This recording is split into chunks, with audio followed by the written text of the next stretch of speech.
सर्वेभ्यो नमो नमः।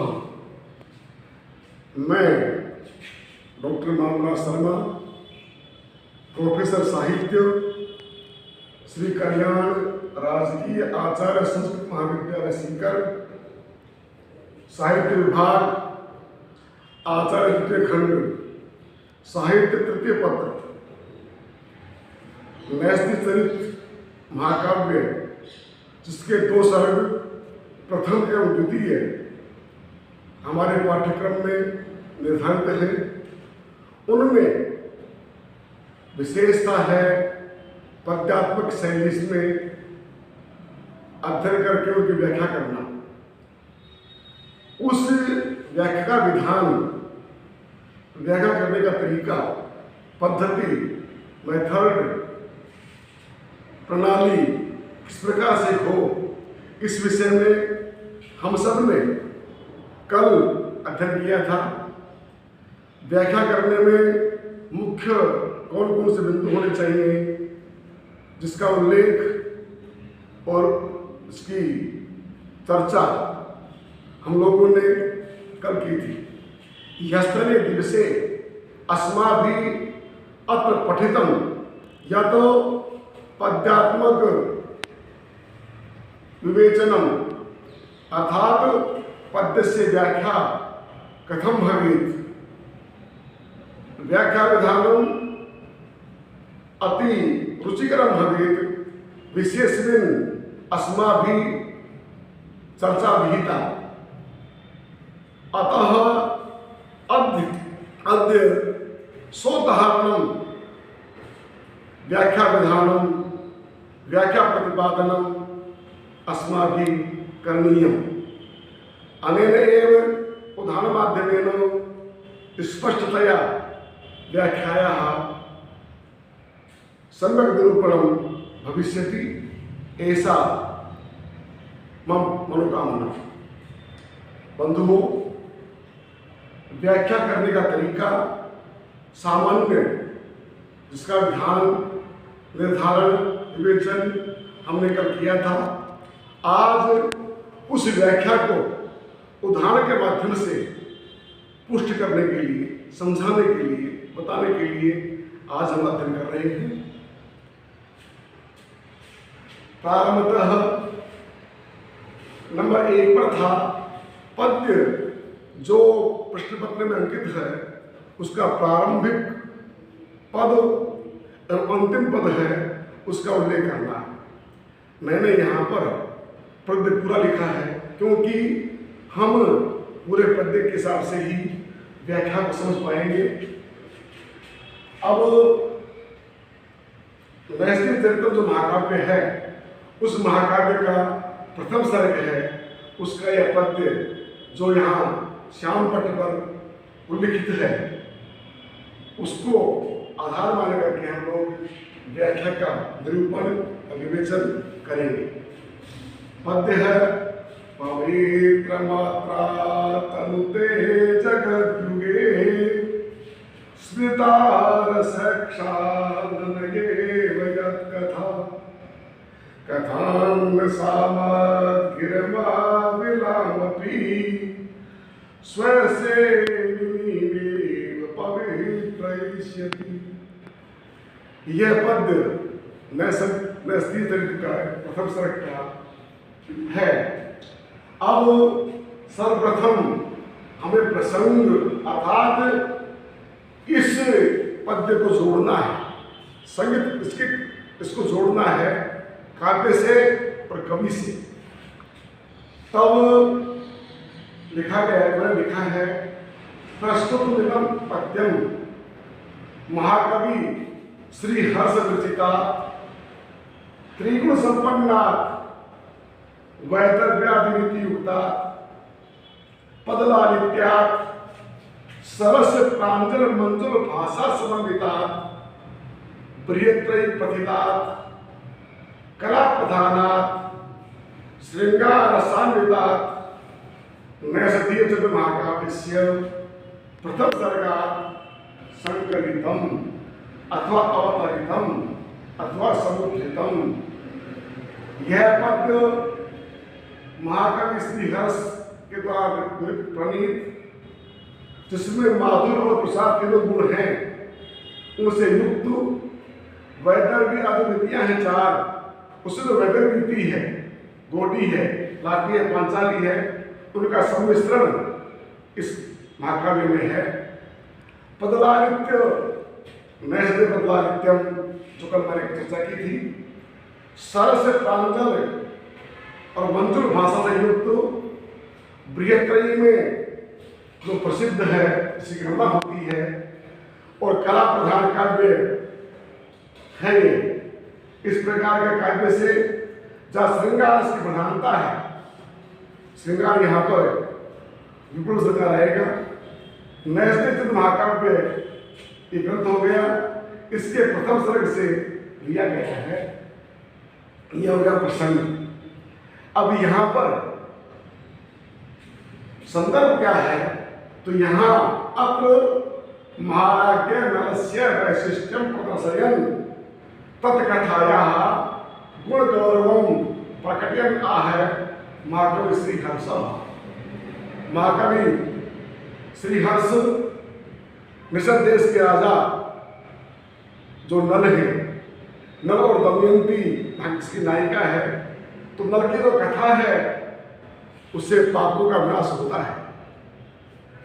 तो उसकी कथा जो बहुत ही उत्कर्षदायिनी है, गुण गौरवमयी है, उस कथा का उल्लेख करते हुए कह रहे हैं कि नल किस प्रकार के थे।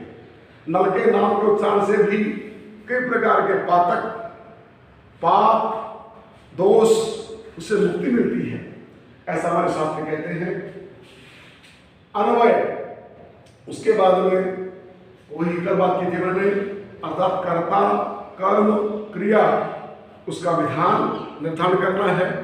तो यहाँ पर हम लोग देखते हैं इस पद्य में अत्र युगे यत् कथा स्मृता रसक्षालनया इव जगत पवित्रम आतनुते।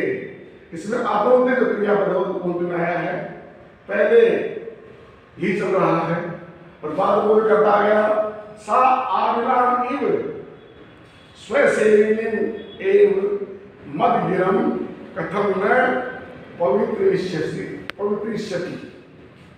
पवित्रम करिष्यति, ये अनुभव होता है। अब इस अन्वय की हम व्याख्या करते हैं, अर्थात तो कवि क्या करता है, अपने विनय को दिखाता है। वो कहता है पवित्र इसका नाम उच्चारण, इसकी कथा का प्रसंग, इसकी कथा का कथन, इस प्रकार के नल जो इस महाकाव्य के नायक हैं, उनके विषय में इस पद्य के माध्यम से उसकी कथा की जो कथा का वैशिष्ट्य है उसको प्रकट करते हुए कवि कह रहे हैं अत्र अर्थात अस्मिन, इस युगे, अर्थात युग कौन सा है, वर्तमान में कलयुग, चार युग होते हैं, उसमें सत्य, फिर त्रेता, फिर द्वापर और लास्ट में अंतिम 15 वर्तमान वो कलयुग है। तो युगे अर्थात इस कलयुग में, कलिकाल के अंदर यत कथा, यत जिसकी कथा, यस्य कस्य नलस्य, कथा अर्थात उपाख्यान, कहानी, इतिवृत्त, कथानक क्या करता है, स्मृता अर्थात मात्र नाम लेने से ही, चिंतन करने से ही, मन में आने से ही क्या करता है, अर्थात रसाक्षालनया इव, रस से क्षाल कर दिया जाए, प्रक्षाल अर्थात मांझना, परिमार्जन करना, शुद्धिकृत करना, उसके समान जो सारे संसार जगत है, संसार गदति जगत, गदति जगत अर्थात जहाँ पर ध्वनि होती है, गद गद बदले व्यक्ति, अर्थात जहाँ पर ध्वनि होती है, इस प्रकार के संसार को पवित्रम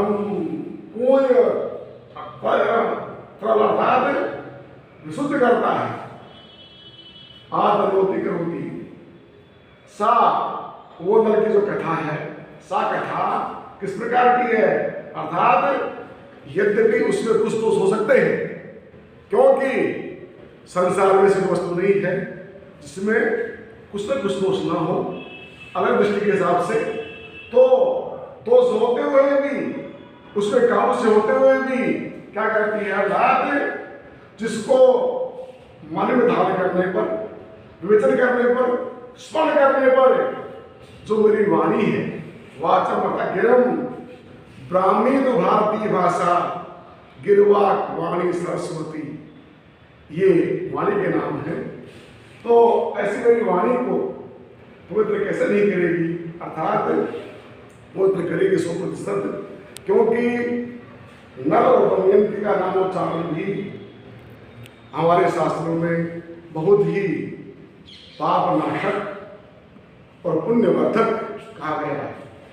इस प्रकार से यह हो गया व्याख्या।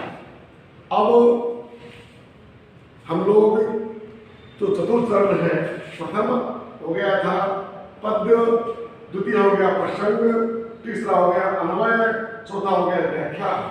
अब जो आगे 5 विधान है उनका जिक्र करते हैं। पंचम बिंदु छंद, अर्थात इस पद्य में छंद कौन सा है इसका उल्लेख हमें करना चाहिए। छंद के विषय में सामान्यतः वर्णिक और मात्रिक 2 प्रकार के वृत्त होते हैं।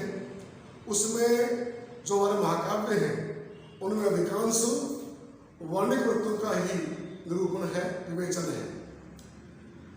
वर्णों के अनुसार छंद का विधान करना ये सामान्य नियम है। अतः इस नियम के मुताबिक इस पद्य में द्वादश वर्ण है। द्वादश वर्णों के रत्नाकर के अंदर 3 छंद मुख्यतः निर्धारित है। एक तो है भुजंग पर्यातम, दूसरा है द्रुत विलंबितम और तीसरा है वंशस्थम। वंशस्थ वृत्त है उसमें जतो जरऊ, जगन तगण और जगन और दगन होता है। इस उदाहरण के अंदर इस पद्य में स्पष्ट रूप से वंशस्थ वृत्त है उसका लक्षण घटित होता है। अतः हम लिखेंगे छंदः अथवा वृत्तम। तो अत्र अतः अस्मिन् वृत्ते अस्मिन् पद्ये वंशस्थ वृत्तम अस्ति तत्लक्षणं यथा जतो तु वंशस्थमुदीरितं जरम् इत्थम्। तत्पश्चात् अलंकारः, अर्थात अस्मिन् पद्ये को अलंकारः वर्तते विशेषेण अपि चिंतनं करणीयम्। सामान्यतः अस्मिन् पद्ये रसक सालव्या इव, अत्र इव इति अव्ययपदं वर्तते। इव पदस्य प्रयोगः चेत् कर्त्राशय क्रियते तर्हि उपमालंकार भवति। यतोहि उपमालंकारे वाचक शब्देषु इव शब्दस्य निर्धारणं वरिवर्तते। परम यदा इव शब्दस्य प्रयोगः क्रिया स भवति सा भवति उत्प्रेक्षा। मन्ये संके ध्रुवं प्रायो नूनम इत्येवमादिभिः उत्प्रेक्षा व्यज्यते शब्द इव शब्दोपि तादृशः इत्थं निवेदितम् उत्प्रेक्षा व्यंजक शब्दः। अतः अत्र उत्प्रेक्षालंकारः तल्लक्षणं यथा लक्षणम् इत्थं संभावनम् अथोत्प्रेक्षा प्रकृतस्य सदेन यत् अथवा संभावनम् अथोत्प्रेक्षा वस्तु हेतु फलात्मना। यथा गणित मध्य भवति किं माना कि चूंकि हिंदी भाषा में कहते जनो जानो मनो मानो। इसी प्रकार से जहाँ पर 6 प्रकार के पदों का प्रयोग जहाँ पद्य में लक्षित होता है, दृष्टिगोचर होता है वहाँ पर उत्प्रेक्ष अलंकार होता है, संभावना होती है, माना जाता है कि ऐसा होगा। अतः विशेष चिंतन करने पर यहाँ पर अर्थापत्य अलंकार भी है, लेकिन सामान्यतः जो मुख्य है दृष्टिगोचर हो रहा है उत्प्रेक्ष अलंकार ही है। उसके पश्चात कोश, तो इसमें शब्द है गिर अथवा वाणी, गिरा।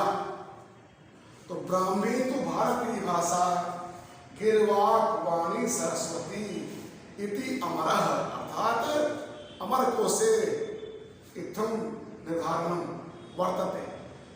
कौशः अनच्छः आविलः इति अमरः। इत्थं प्रकारेण व्याकरणात्मक टिप्पणी मध्ये व्याकरणं किं यत् कथा, यस्य कथा यत् कथा षष्ठी धातु समासः, स्मृति धातु तय प्रत्यय तत्पश्चात् ता प्रत्यय कृते सति कर्मणि कर्मवाच्ये स्मृता अत्र प्रयुक्ता रसक्षालनया रसेन क्षालनातया तृतीय धातु समास है। स्वसेविनी स्व सेव धातु निनि प्रत्यय कृते नि प्रत्यय कृते उपपद्ये एकम भवति। व्याकरण में समास विग्रह जैसे कि हमने अनुभव किए हैं, यस्य कथा और रसेन क्षालनातया इत्थं प्रकारेण।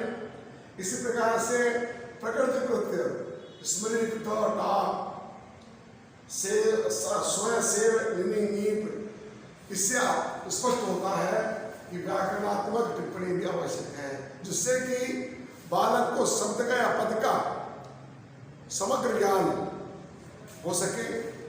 उसके पश्चात भावार्थ, भावार्थ में अर्थात उस पद्य का मुख्य कहने का उद्देश्य क्या है। तो यहाँ कवि कह रहे हैं कि नल की जो कथा है उसका जो श्रवण है, उसका मनन है, चिंतन है, वह समस्त पापों का, समस्त दोषों का निवारण करने में, समन करने में सक्षम है। अतः मैं इस महाकाव्य के प्रारंभ में नल की जो कथा है उसका लेखन, उसका प्रतिपादन कर रहा हूँ। तो सभी के लिए, पढ़ने वालों के लिए भी, पढ़ाने वालों के लिए भी और सुनने वालों के लिए भी पाप नाशक है, पुण्य वर्धक है। क्योंकि हमारे यहाँ शास्त्रों में कहा गया है कर्कोटकस्य नागस्य दमयन्ता नलस्य च ऋतुपर्णस्य राजर्षेः कीर्तनम कलिनाशनम। अर्थात इन महानुभावों का नाम उच्चारण करने मात्र से ही इस कलयुग में जो पाप है उस पाप का विनाश, शमन संभव है। इसी प्रकार से पुण्य श्लोको वो राजा, पुण्य श्लोको युधिष्ठिर है, पुण्य श्लोका से कहते ही पुण्य श्लोको जनार्दन है। अर्थात नल का श्लोक करना, नल का नवोच्चारण करना ही पुण्य का प्रतीक है। अतः हमें इस जो महाकाव्य है नैषधीयचरितम उसका अध्ययन करना चाहिए, क्योंकि इससे कई प्रकार के लाभ हैं। पुरुषार्थ चतुष्टय में चारों ही यहाँ लक्षित होते हैं, धर्म, अर्थ, काम और मोक्ष। हम हमारे समाज में देखते हैं लोकाचार के अंदर जब किसी व्रत उपवास करते हैं तब जो हमारी माता जी या दादी जी हैं वह कथा कहती हैं, उस कथा के अंत में कहती है वो कि कहने वाले को, सुनने वाले को और स्वीकार करने हुंकारा भरने वाले को ये फल मिलेगा, अर्थात उसको पुण्य की प्राप्ति होगी। अतः पाठक, लेखक और साथ में जो भी इसका उच्चारण करते हैं, स्मरण करते हैं, उन सभी के लिए ये कथा जो नल की कथा है ये अपने आप में पुण्यवर्धनी, गुण गौरवमयी है। इस प्रकार से महाकवि ने यहाँ पर अपना निरूपण किया है। विशेषतः यहाँ तीन बातें और हो सकती हैं। इस पद्य में रस कौन सा है, रीति कौन सी है, तो रस और रीति का गुण कौन सा है, तो मैंने प्रसंग के अंदर ही रस, रीति और गुण उनका निरूपण कर दिया। इसलिए सामान्यतः ये नव बिंदु और बिंदु परक जो व्याख्या का विधान है, ये उदाहरण सहित आपको बताया गया है। सभी विद्यार्थी उपाध्याय से आचार्य तक के इस विषय में ध्यान दें और अपने स्वयं के ज्ञानवर्धन के लिए इस प्रकार से प्रयोग करेंगे तो सुनिश्चित उस पद्य का समग्र ज्ञान, तात्विक ज्ञान विद्यार्थी को संभव है। जय संस्कृतम, जय भारत।